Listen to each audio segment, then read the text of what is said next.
The laughter reached her before the house did. Bella froze halfway up the driveway, the evening light spilling across the hood of her car like liquid gold. For a moment, she thought it was the sound she remembered from childhood. The warm, round laughter that meant safety and family and Saturday barbecue smoke. But then the tone hit her wrong, sharper, overlapping, a chorus tuned to mockery instead of joy. She could see them through the kitchen window, silhouettes moving around her brother's granite island, glasses raised, shoulders touching in the easy choreography of people who belong. The screen door thudded open, releasing the scent of grilled meat and beer, and she heard it clearly now. Her name. Bella, Clayton said, his voice colored with amusement. God, she still thinks that degree means something. Laughter again, louder, more certain this time. She didn't move. The sun had dipped just enough to turn the world amber, and she stood at the edge of that light, like someone watching a movie about her own life. In her hand, the casserole dish felt heavier than it had any right to be. Potato salad, her mother's recipe.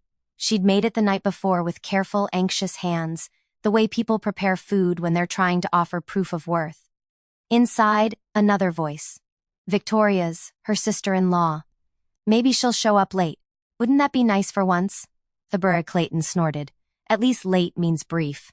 Then came the laugh that gutted her. Her mother's, Patricia's laugh was always recognizable. Bright, musical, a sound that once meant home. Tonight it cut cleanly through Bella's ribs. Bella didn't breathe.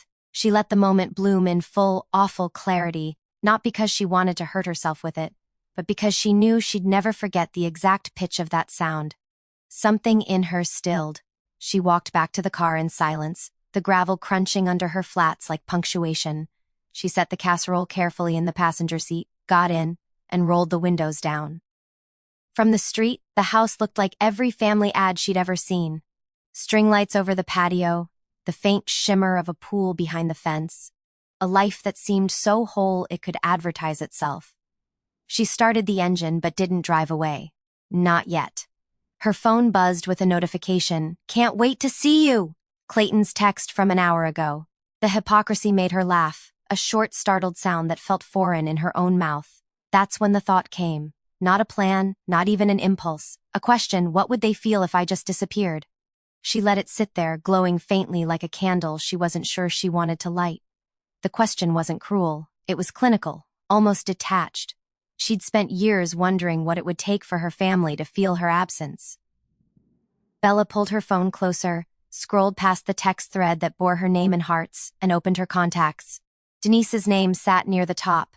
The one friend who knew the family's tone, who'd seen the bruises that never left marks. She typed, "I need your help." Something small, something dramatic. Avery, her thumb hovered over send. From the window, Clayton raised his beer and laughed again. That same careless, practiced sound that had filled every holiday since she was 15. She pressed send. Then she drove off, the house shrinking in the rearview mirror until it was just another outline against the twilight. In the fading light, Bella wasn't angry yet, not even hurt. She was quiet, the kind of quiet that happens right before a storm decides it's coming. And somewhere, beneath the hum of the car and the ache in her chest, the idea began to take shape. Not revenge exactly, but something sharper. A lesson, a mirror, a chance to make them feel what it's like to be invisible, by finally vanishing on purpose. Denise didn't ask questions right away. When Bella showed up at her apartment an hour later, casserole still on the seat, mascara ghosted under her eyes, Denise just opened the door wider, the way people do when they know a storm is coming. "Talk to me," she said softly. Bella tried to. The words jammed at first, tripping over each other. Then they spilled.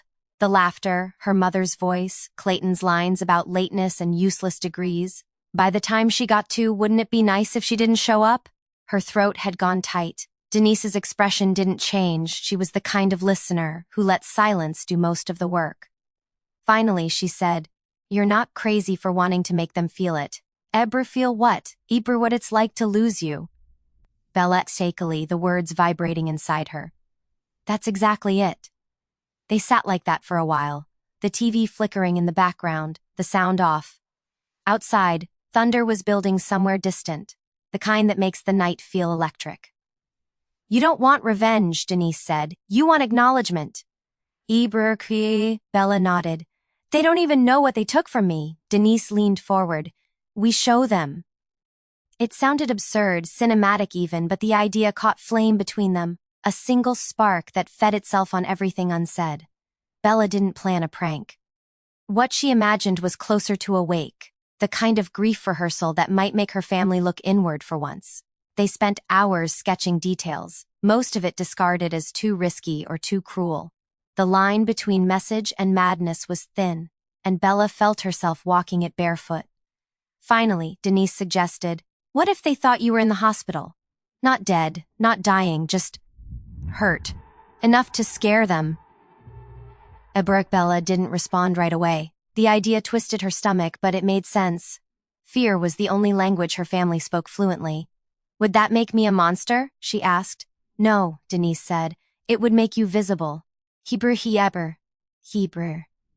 The next day, Bella went to work like nothing had happened. She smiled when coworkers passed her desk, answered emails, and sat through a marketing meeting where the word family values kept showing up in their new campaign deck. The irony didn't escape her. By afternoon, she'd convinced herself the hospital idea was too much. Childish, even. She would let the moment die in silence. Then her phone buzzed. A text from Clayton. Hey, sorry if we said anything dumb last night. You know how we joke. Love you. That single word, joke, undid her restraint. It wasn't an apology. It was a permission slip to keep hurting her. At 3:17 p.m., she texted Denise, let's do it, tomorrow. Me, Hebrew. They met that night at a diner off I-10, the kind with cracked booths and a jukebox that hadn't worked in years. The plan was simple, almost sterile in its precision. Denise would call Clayton from a blocked number pretending to be a nurse. She'd sound professional, detached, urgent. Bella had been in an accident, taken to St. Matthew's Hospital, condition serious. That was it. No blood, no details, just fear. Bella would be nearby, watching. She needed to see it, not out of cruelty but confirmation. You're sure? Denise asked. Bella stirred her coffee. No. But I can't keep being the family's joke. Denise nodded slowly. Then we teach them silence. Seth. That night, Bella lay awake in the blue dark of her apartment, staring at the ceiling fan as it carved slow shadows across the room. She thought of Clayton's laugh, of Patricia's smile tightening like a fist, of Victoria's whisper that being late would be nice. She thought of all the times she'd stayed quiet because confrontation never changed anything. It only made her the problem. Tomorrow, she decided, the problem would have a face, and for the first time in years, she slept. Not peacefully, but with purpose. The sky was the color of steel the next afternoon, the kind of gray that makes time feel suspended. Bella parked 3 blocks away from St. Matthew's Hospital, heart thudding in slow, deliberate beats. The plan had sounded abstract in Denise's apartment. Neat, manageable, contained. But now, with the building in view and her phone on silent, it felt alive, dangerous, pulsing with possibility. She wasn't sure who she was about to become. Denise sat beside her in the driver's seat, calm as a surgeon. She'd borrowed a pair of blue scrubs from a friend in nursing school, her hair tied back, her tone rehearsed. You ready? Bella stared through the windshield. No, she said honestly, but do it anyway. Denise nodded once, dialed Clayton's number, and put the phone on speaker. The ring was short. Hello? Aberkey, Mr. Collins? Denise's voice was crisp, efficient. Perfect. This is Nurse Ortega from St. Matthew's. Your sister Isabella has been admitted following a traffic collision. She's stable for now, but her condition is serious. You should come immediately. A pause, then Clayton's voice fractured into confusion. What? I don't understand. What happened? I can't discuss details over the phone. Please hurry. Denise disconnected, leaving the air thick with static. Bella's hands trembled in her lap. She watched her own reflection in the rearview mirror. Wide eyes, bitten lip, the faint outline of someone she didn't fully recognize. You okay? Denise asked quietly. She sounded so real, Bella whispered. That's the point. 30 minutes later. Headlights swept across the hospital's entrance like restless eyes. Clayton's SUV screeched to a stop under the emergency awning, followed by Victoria's sedan. Patricia stumbled out of the passenger side, clutching her purse like a lifeline. The three of them looked frantic, uncoordinated, as if the years of practiced superiority had evaporated into raw fear. From the third-floor parking structure across the street, Bella and Denise watched through a pair of binoculars. Victoria rushed the reception desk, waving her phone. Clayton's gestures were sharp, desperate. Patricia sat heavily in a plastic chair, her head in her hands. The sight hit Bella harder than she'd imagined. The satisfaction she thought she'd feel, cold, vindicated, maybe triumphant, didn't come. Instead, she felt her throat tighten with something closer to grief. "They really came," she whispered. "Of course they did," Denise said. "They're not monsters, Bella. Just blind." But Bella didn't hear her. Her phone had started to vibrate. Clayton calling, then again, then again. When she finally answered, her voice came out thin, almost childlike. "Bells? Oh my God, where are you?" His tone was shredded. "They said." "The hospital says there's no record." Bella closed her eyes. "You came fast," she said softly. "Of course we did. Jesus, are you— Wait, what?" She exhaled. "You said it would be nice if I didn't show up." The silence that followed was enormous. "I heard you, Clayton. All of you." Her words were steady now, shaped like truth. "You wanted me gone. I gave you a glimpse of it." Bella. His voice broke. "It was a joke. No, it was a wish you were comfortable enough to laugh at." The wind whipped across the rooftop, carrying the faint wail of an ambulance siren below. "Do you have any idea what it felt like," she continued, "to hear my own family joke about my death? You've been killing me by inches for years, Clayton. You just finally said it out loud." He didn't answer. In the parking lot, Bella could see him looking around wildly, as if she might step out of the shadows. "Go home," she said. "There's no accident. There's just the truth." She hung up. For a long moment, she didn't move. Denise said nothing. The city stretched out beneath them. Sirens, traffic, the faint hum of a world that had no idea something irreversible had just happened in the heart of one family. Bella felt her chest rise, fall, then again. She'd wanted them to feel her absence. Now they had. But what she hadn't expected was how hollow victory could sound when it echoed back through your own ribs. Because as the lights of the hospital flickered across her windshield, Bella realized something she hadn't planned for. She didn't know how to come back. By morning, Bella's phone looked like a crime scene. 62 missed calls, 24 voicemails, a dozen text messages pinging through the quiet like little detonations. At first, she didn't listen to any of them. She just stared, numb, at the glowing screen. Then, slowly, curiosity turned into gravity. She pressed play. Clayton's voice filled her apartment, hoarse and panicked. "Bella, please. We're at the hospital. They said there's no record of you." Just call me. Please." The next message was Victoria's, cracked with tears. "I'm so sorry. Whatever we said, it wasn't real. Just come home, please." Then Patricia, her mother. Not shouting this time, not sharp, just trembling. "We didn't mean it. I didn't mean it. Just tell me you're okay." Each one was a small implosion. The part of Bella that had wanted revenge listened in silence. The part that still loved them crumbled. She sank into the couch, wrapped in a blanket she didn't remember pulling over herself. The city outside was bright, ordinary. Delivery vans, kids on bikes, the life she lived parallel to her pain. But inside, it felt like aftershock. Denise arrived with coffee and cautious eyes. "They called me too," she said, setting the cup down. "They're losing it." I heard," Bella said softly. "They're scared, that's what you wanted." Bella looked up. "No. I wanted them to understand. Fear isn't understanding, it's just panic." She stood, pacing, the air in the room heavy with the smell of burnt coffee and guilt. "I made them believe I was dying, Denise. That's not a lesson, that's cruelty dressed as clarity." Denise frowned. "Don't do that. They've been cruel for years, you gave them a mirror." "But what if the mirror cracked both ways?" Bella whispered. She grabbed her phone again, scrolling through the avalanche of missed calls. Her thumb hovered over Clayton's name. For the first time, she didn't know if answering would heal or ruin everything. The next message changed her mind. "This is Mom. We called the police, Bella. They're looking for you. Please, sweetheart, if you get this, call me before they do." Ibriki Bella froze. "They called the police?" Ibri Denise cursed under her breath. "Of course they did. They think you're hurt. You can't let this go on. It's spinning." The brood, the weight of it hit Bella all at once. The false report, the wasted panic, the humiliation they'd feel once they learned the truth.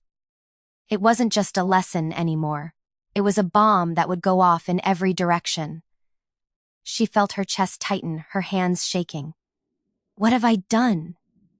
Ibriki Denise placed a hand on her shoulder, grounding her. "You made them listen. Maybe that's the only way people like them ever do." Ibriki Bella turned to her, eyes wide and wet. "But if I humiliated them, they'll never forgive me. They'll never change." Ibriki Denise's voice softened. "Or maybe that's what it takes to change. The kind of pain you can't laugh off." Outside, rain began to fall.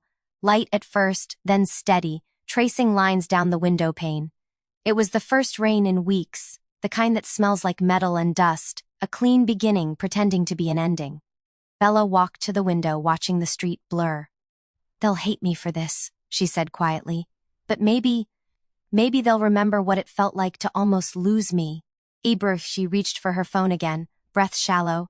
Her reflection in the glass stared back, calm, exhausted, uncertain. Then she dialed. The line rang once, twice. Clayton answered instantly, breathless. "Bella? Jesus, where the hell are you?" "Ebre," she swallowed. "Alive." There was a pause. The longest, heaviest pause of their lives. "Why would you do this to us?" he finally whispered. Bella closed her eyes. "Because you already did." Ibriki, and in that single exchange, every unspoken wound in their family cracked open. Ibra and what came next would decide whether any of them survived it. Clayton's voice cracked through the line like glass. "You think this is funny? You think scaring Mom half to death is a game?" Bella sat perfectly still on the couch, phone pressed against her ear, staring at the dark TV screen that reflected her own hollow expression back at her. "No," she said, "I think it's the only language you ever listened to. Ibrahim, you went too far. Ibrahim, maybe. But you went further, Clayton. Years of it. You just never had to see the blood. The kind of quiet that comes when someone realizes there's no safe script left."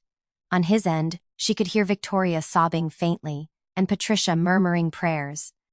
For the first time, her family wasn't laughing. They were unraveling. Bella stood, pacing. Her apartment felt too small for the enormity of what was happening. "You wanted me gone," she said, voice trembling but steady. "So I showed you what it would feel like." "Ebrika, Bella.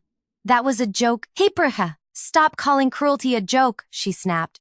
"Every time you did, I swallowed it. Every dinner, every birthday, every stupid smirk when you thought I couldn't hear. You turned me into a ghost long before this phone call." Silence again. Then Clayton exhaled, defeated. "We didn't mean it, we didn't know you felt that way. Ibra, you didn't want to know." Ibra, her chest tightened. She could hear Patricia now, grabbing the voice unstill commanding. "Please come home, we'll talk, we'll fix this." Ibriki Bella laughed, a sound half broken, half free. "Home? You mean the place where love sounds like a punchline?" Bibriker Patricia's breath hitched. "We love you, we always have. Then why does it hurt so much to be loved by you?" For a long moment, no one spoke. The line hummed with the low static of grief, that eerie frequency families only reach when truth finally replaces pretense. Then Patricia said something Bella didn't expect. "When you didn't answer last night, I thought I'd killed you." Bella froze. Her mother continued, voice unraveling. "Every word I ever said about you, every time I laughed when I should have stopped them, it all came back at once. I sat in that waiting room and thought, my God, I broke her." Bella pressed a hand to her mouth. The anger inside her didn't vanish, but it shifted. Less wildfire, more ache.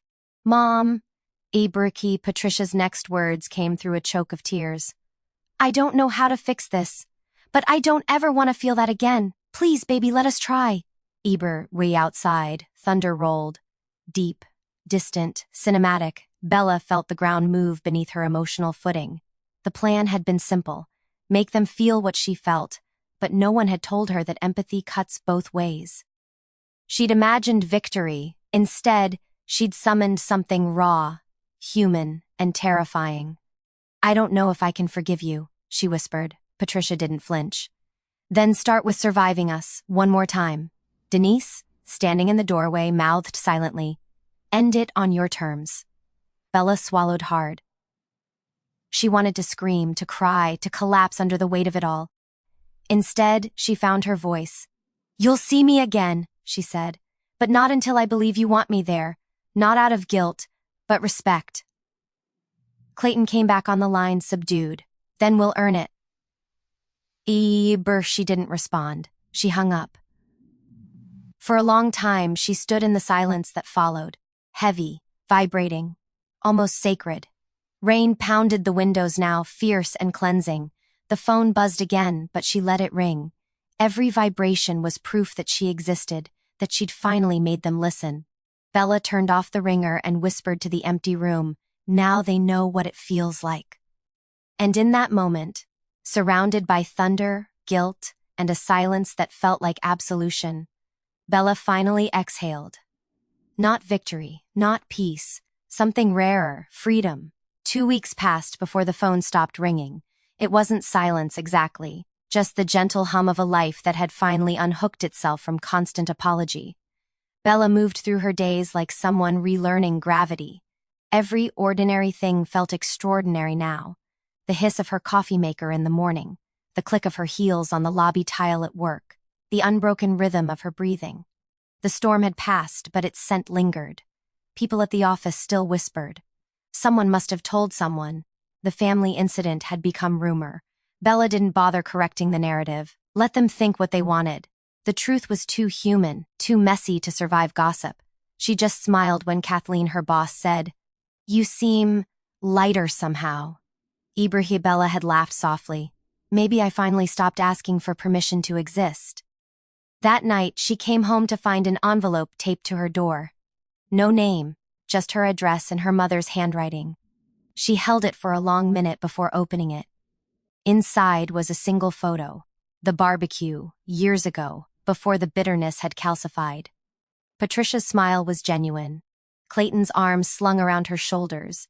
Victoria pregnant with her first child. And in the corner, half out of frame, a younger Bella holding a bowl of potato salad, eyes bright with the kind of hope she'd since buried. A note was tucked behind it. "You were right. We stopped seeing you before you ever left. I don't know if this helps, but we're trying to learn how to look again." Mom Bella sat on the floor, letter in her lap, tears hot and uninvited. It wasn't forgiveness, not yet, but it was something real. Not the quick, sugar-coated apologies families give to smooth over damage, but an admission carved from shame and effort. She folded the note carefully and placed it in her desk drawer, not as a trophy but as a map. A month later, she saw them again. Clayton had asked to meet for coffee. Neutral ground, daylight, public. Denise came with her, not as a guard but as quiet backup. When they entered the cafe, Bella nearly didn't recognize her brother. The arrogance was gone. In its place was a man carrying his own regret like a visible weight. He didn't make excuses. He didn't even sit until she nodded. "I don't expect you to forgive me," he said, "but I needed to tell you. When I thought you were gone, I realized how much of my life was built on making fun of yours. I can't live with that version of me anymore." Bella studied him, waiting for the punchline. None came, just the tremor of someone who'd been stripped bare by truth. "People change," she said finally, her tone even. "But I need time to believe it." "That's fair," he said, and he meant it. When they left, the sky was an impossible blue, the kind of day that demanded movement. Clayton hugged her briefly, carefully, like you might hold a fragile object you hope won't break again. Back home. Bella sat on her balcony, city lights trembling in the dusk. The world had resumed its rhythm, but hers had slowed, grown deliberate. She thought of all the ways her family had killed her softly over the years. Through jokes, through silence, through the casual cruelty of people who never had to look closely. But now, she thought of something else, the small, persistent miracle of being seen again, even through the cracks. Maybe reconciliation wasn't about returning to what was lost, but building something new from what survived. She lifted her phone, typed a message, then deleted it. "Not yet. Not tonight." Healing had to unfold slowly, like dawn. Instead, she opened her window wider. The night air rushed in, cool and alive. Down the street, someone was laughing. Not the sharp, cruel kind, but soft, genuine, contagious. For the first time in years, it didn't hurt to hear it. Bella smiled to herself and whispered into the quiet. They finally heard me.